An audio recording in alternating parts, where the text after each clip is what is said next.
बात उन दिनों की है जब गोस्वामी तुलसीदास जी श्री रामचरितमानस की रचना कर चुके। इसकी रचना करने में उन्हें लगभग 3 वर्ष का समय लगा। इन 3 वर्ष में गोस्वामी जी वेदों का, पुराणों का, उपनिषदों का अध्ययन करते और उनका सार रामचरितमानस में लिखते। यही बात है कि रामचरितमानस की व्याख्या करना और उसको समझना बड़ा मुश्किल है। उन्होंने कम शब्दों में बड़ी बात लिखी है, इसलिए मुश्किल पड़ता है उसे समझना और उसकी व्याख्या करना। इन 3 वर्षों के दौरान गोस्वामी जी का मिलना बहुत कम संतों से हो पाता था। कुछ प्रमुख और विद्वान संतों से ही वो मिलते थे। जब श्री रामचरितमानस की रचना पूरी कर चुके, उसके बाद गोस्वामी जी ने सोचा कि क्यों नहीं श्री कृष्ण की लीला स्थली वृंदावन में भ्रमण किया जाए।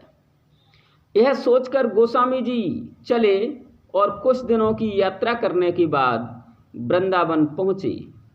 वहाँ पर वे श्री राम गुलेला नामक स्थान पर रुके। उन्हीं दिनों वृंदावन में श्री भक्तमाला के रचयिता संत नाभादास जी भी वृंदावन आए हुए थे। नाभादास जी को ये नहीं मालूम था कि गोस्वामी तुलसीदास जी भी वृंदावन में आए हुए हैं। वे दोनों एक दूसरे को पहचानते थे, एक दूसरे का बड़ा सम्मान करते थे। दोनों ही बड़े ऊंचे संत थे।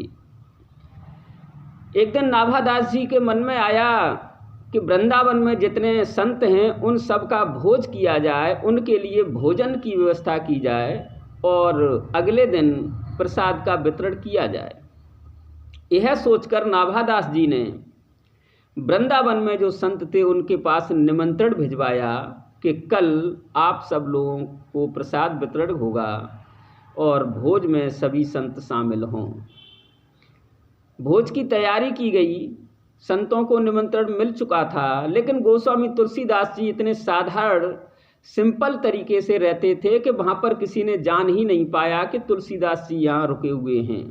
उनके यहाँ निमंत्रण भी नहीं पहुँचा। जब अगले दिन सभी संत नाभादास जी के यहाँ जाने लगे और गोस्वामी जी को ये मालूम पड़ा किसी और के माध्यम से कि नाभादास जी के यहाँ सभी संतों का आज भोज है, उन्हें प्रसाद वितरण हो रहा है, तो गोस्वामी जी ने सोचा क्यों नहीं मैं भी वहाँ चलूँ, प्रभु का प्रसाद ग्रहण करूँगा और वहाँ पर वैष्णव संत जुड़े हैं उन सब का दर्शन करूँगा। यह सोचकर गोस्वामी जी भी वहाँ चले। वो लास्ट दावत चल रही थी। गोस्वामी जी ने देखा कि उस पंक्ति में बैठने की कोई जगह नहीं है, सभी संत बैठ चुके हैं, जगह भर चुकी है। उन्होंने सोचा कि मैं कहाँ बैठूं। उन्होंने देखा कि जहाँ संतों की जूतियाँ उतरी हुई हैं वो वहीं पर बैठ गए। जब कोई जगह न देख करके वो वहाँ बैठ गए जहाँ सभी संतों की जूतियाँ उतरी हुई थीं। जब गोस्वामी जी को वहाँ बैठते हुए देखा तो एक भक्त सेवक ने पत्तल उनके पास परोस दी। पत्तल परोस गई, पूरी सब्जी भी आ गई। इतने में ही एक भक्त सेवक खीर की बाल्टी लिए हुए आया और उसने कहा, बाबा ये खीर किस पात्र में परोस दूं?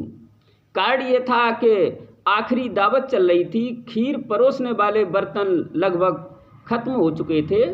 कुछ संतों ने अपनी पूरी को ही कुल्हड़ जैसा बनाकर उसमें खीर परोस ली।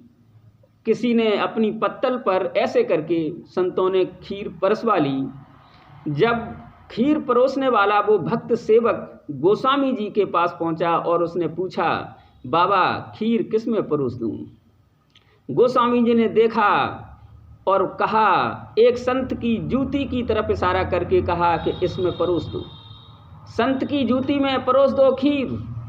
संत का इतना बड़ा सम्मान करते थे, संत को साक्षात ईश्वर ही मानते थे गोस्वामी तुलसीदास जी। जब ये बात उस भक्त सेवक ने सुनी जो खीर परोस रहा था, उसने सोचा ये कोई पागल संत तो नहीं है।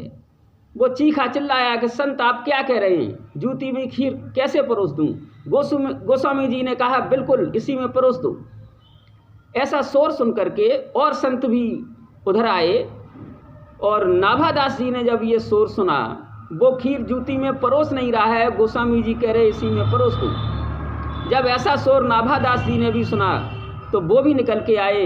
उन्होंने देखा, अरे गोस्वामी तुलसीदास जी बैठे हुए हैं। उनको देखते ही नाभादास जी उनके पैरों में गिर गए, उनके पैरों में लिपट गए और कहा, अहो महान संत, आपकी जय हो। तुम्हारे जैसा संत तो शायद धरती पर होना कोई मुश्किल है। पात्र की कोई चिंता नहीं है, जूती और किसी चीज़ की कोई चिंता नहीं है। जूती संत की सामने दिखाई दे गई और कह दिया कि इसी में परोस दो खीर। तो आपके जैसा महान संत कौन हो सकता है। नाभादास जी पैरों में लिपट गए। गोस्वामी जी ने नाभादास जी को उठाकर गले से लगा लिया। तो ऐसे थे गोस्वामी तुलसीदास जी, ये थी उनकी विनम्रता। इसी तरह की विनम्रता होनी चाहिए संतों में।